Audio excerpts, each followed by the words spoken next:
ঘোরাতে বলেন আল্লাহ পাক রব্বুল আলামিন আজকে আপনি আমাকে কথা বলার শক্তি দেন, আজকে আপনি আমাকে যেন কথা বলতে পারে ইমাম হোসাইনের সঙ্গে। আল্লাহ আপনি ওই শক্তি আমাকে দেন।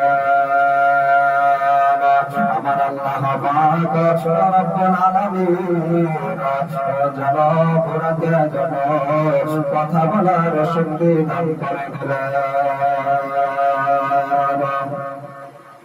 যেমন ঘোড়াতে আপনার কথা বলেন হোসাইন,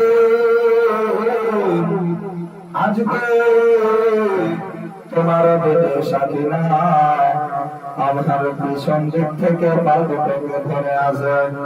হোসাইন